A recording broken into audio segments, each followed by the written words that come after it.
Bueno, estamos a pocas horas de una nueva asunción presidencial, en este caso va a ser Javier Milei, pero también estamos a pocos días de que se cumpla un hecho histórico, y ese hecho histórico son los 40 años de la llegada al poder de Raúl Ricardo Alfonsín, el primer presidente de la democracia después de lo que fue la dictadura del 76.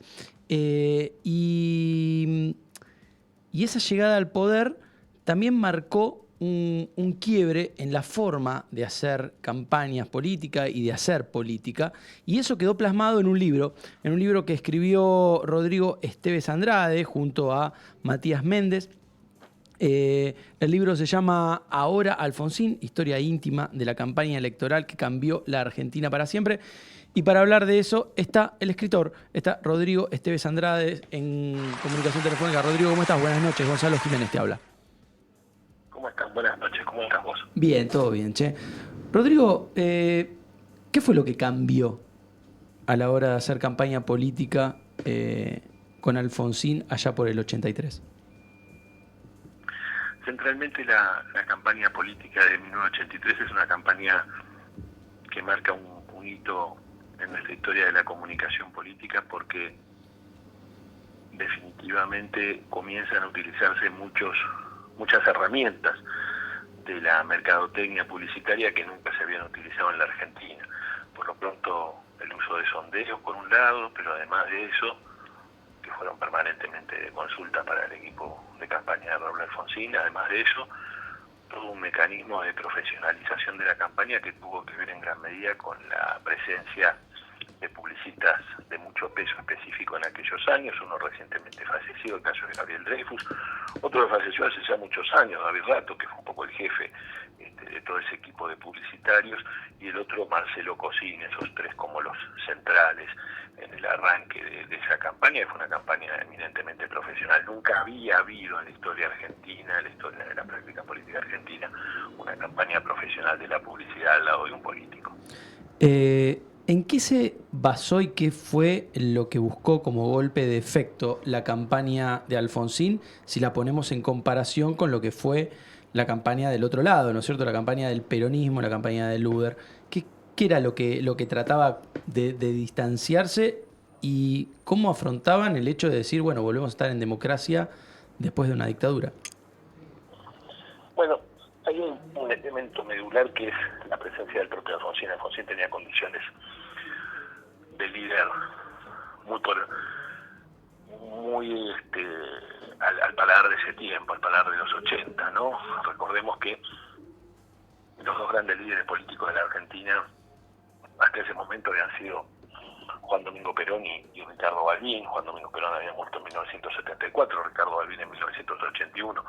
Las dos grandes carpas políticas de aquellos años habían quedado completamente descabezadas. Y Alfonsín vino un poco a ocupar ese lugar. Eso en el plano de lo que era el candidato en sí. Por otro lado, también vale decir que hubo de parte de él una instalación desde el primer día, que fue en el invierno del 82, de la idea de su candidatura y una instalación, si se quiere, vamos a entrecomillar el término, de marca, cuando completó su binomio en diciembre del 82. Hoy es 7 de diciembre y él hace 41 años, el 7 de diciembre del 82, completaba su binomio. Alguno dirá, bueno, ¿y qué tiene que ver que completara su binomio? En aquellos tiempos era una señal muy importante, poder decir, yo ya tengo mi binomio y mi candidatura completa. En este caso fue con un ex intendente de la ciudad de Córdoba, había sido candidato a gobernador y había perdido en el 73, que era Víctor Martínez. Para Alfonsín eso representó, y para su espacio eso representó en primera instancia casi asegurarse el triunfo interno del radicalismo. Alfonsín debió atravesar una extensa elección interna partidaria primero, para luego ser ya el candidato del conjunto de la Unión Cívica Radical. Pero este dato, que parece de menor cuantía, hablando de diciembre del 82, permite entender que un año y 3 días antes que asumieran, ellos ya habían instalado una marca que era Alfonsín Martínez.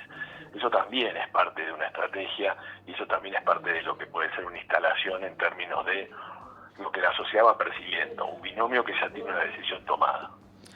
A nivel mediático, fue la primera vez que se empezó a aplicar tanto la publicidad, propaganda, digamos, más que publicidad, la propaganda y, si no me equivoco, yo la verdad que era muy, muy chico, pero recuerdo también que empezaron a apelar a esas frases, eslogans, a movimiento, el famoso movimiento de las manos de Alfonsín.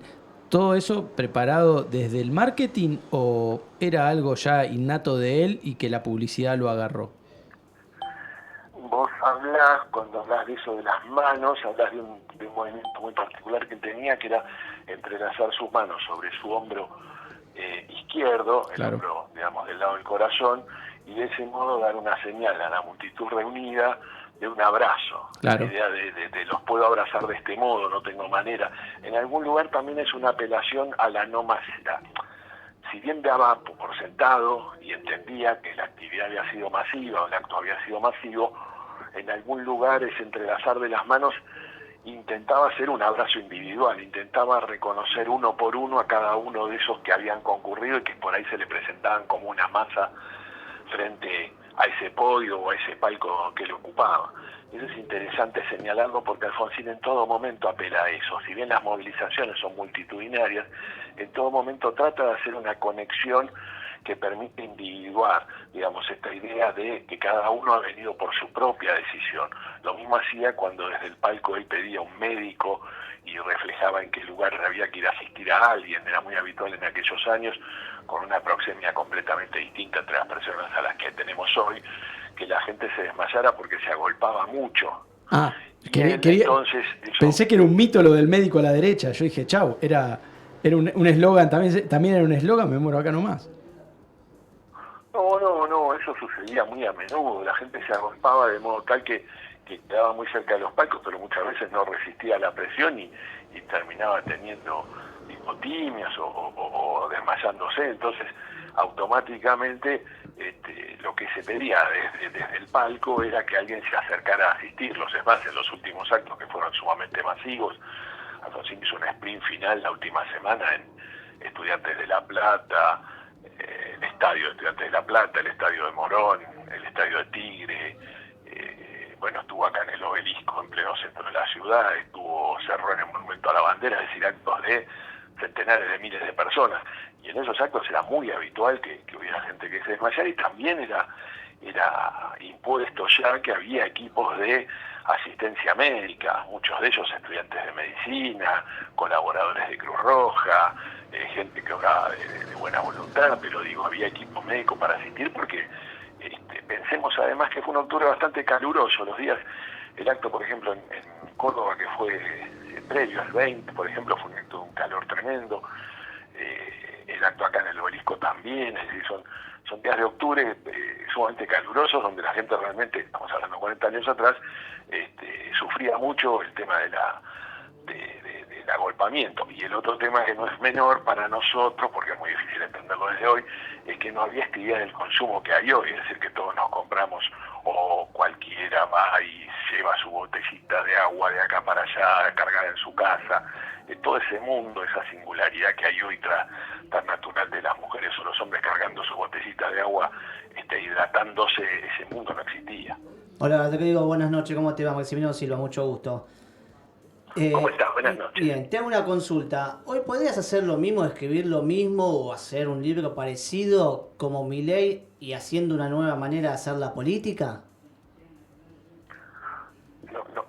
Perdón, pero no te entendí. Digo, Te entendí que me hablas de Milei, una nueva manera de hacer política, pero no te entendí. digo de la manera de hacer la propaganda, porque hoy, seamos realistas, es totalmente distinto a aquellos años. Si hoy lo ves de una manera que vos, totalmente distinto como... Rupturista. Claro, como lo hacía Alfonsín en aquel momento, a cómo, seamos realistas, hoy Milei lo hace de una manera totalmente distinta y le supo llegar quizás de la misma manera, porque seamos realistas, Alfonsín supo llegar de una manera y ahora Milei supo llegar de otra manera totalmente distinta, pero también se adueñó de muchos votos.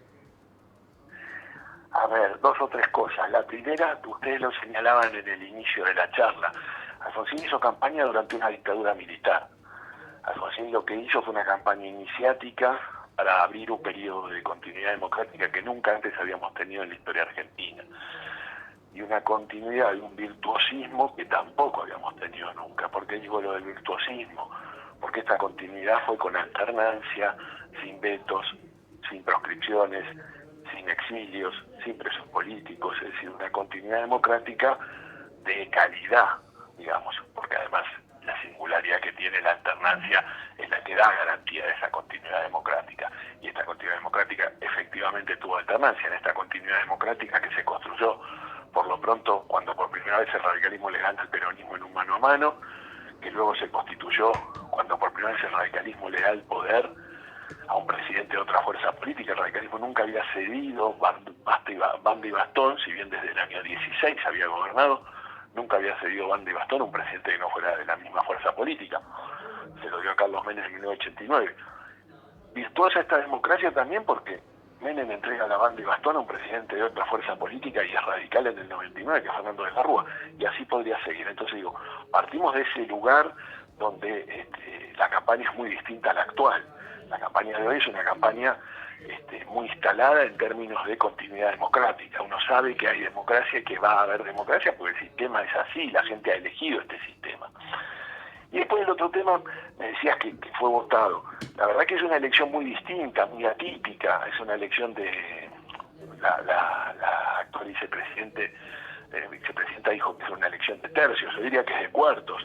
Nosotros tenemos un cuarto de la gente que no fue a votar, un cuarto de la gente que votó los espacios, las dos boletas de Juntos por el Cambio, un cuarto de la gente que acompañó a Sergio Massa y a Juan Grabois, y un cuarto de la gente que acompañó a Milei, y ese cuarto se transformó en 30%, porque se cuentan nada más que aquellos que votaron, y ese 30 llegó un balotaje.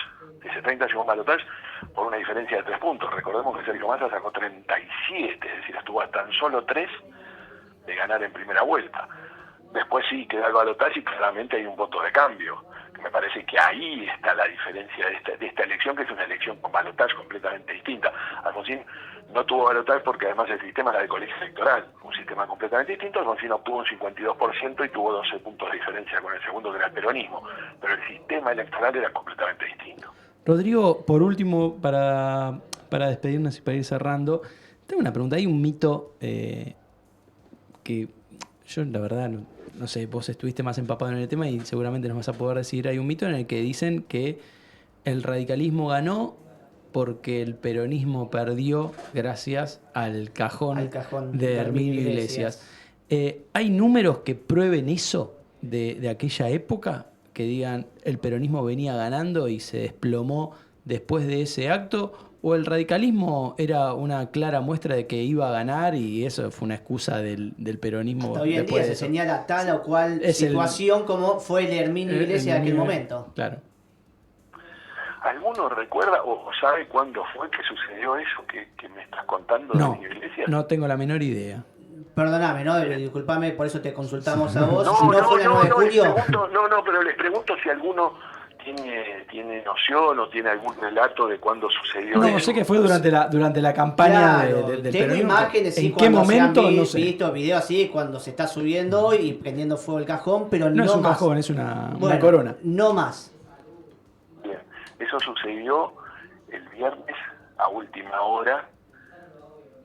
Estamos hablando el domingo 30 de la elección, eso fue el viernes 28 a última hora en las inmediaciones del obelisco, en el palco que estaba frente al obelisco. Eso sucedió, ya había finalizado su discurso Italo Luder, que fue el único orador de ese acto. Italo Luder era el candidato a presidente del peronismo.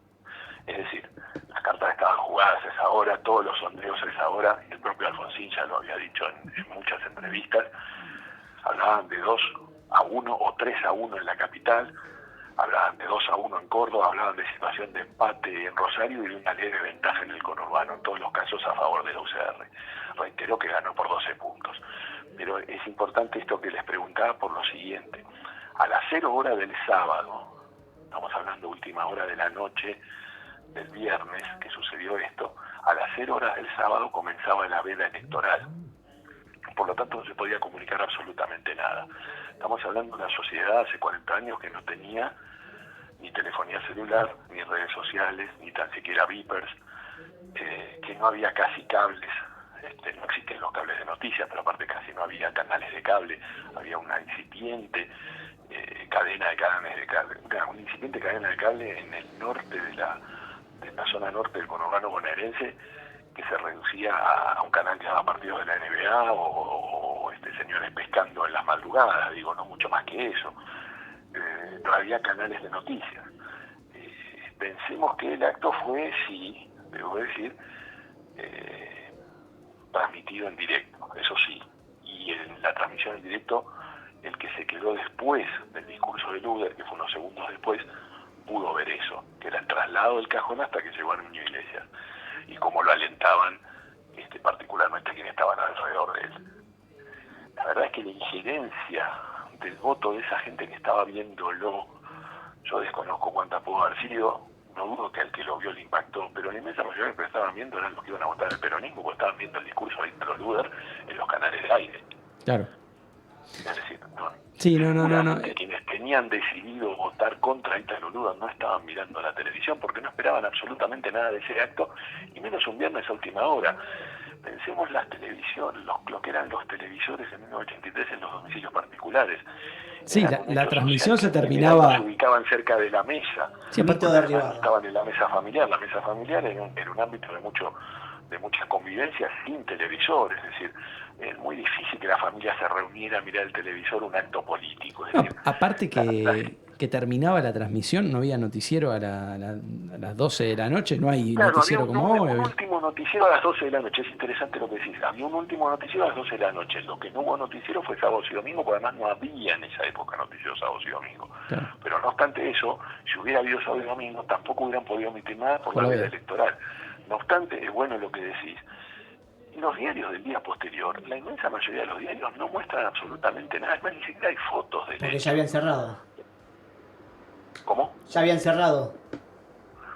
No es que habían cerrado. Sucede que cuando termina Luder, quienes cubrían, que eran personas que habían ido personalmente, esto también pensémoslo, los grabadores, desgrabar, todo esto que nosotros hoy tenemos con naturalidad y que por ahí simplemente lo compartimos en un audio y lo enviamos a través de un WhatsApp, eso era imposible. Entonces vos te ibas con tu grabador, grababas el discurso y salías corriendo a tu redacción donde estaba tu máquina de escribir, tampoco había computadoras.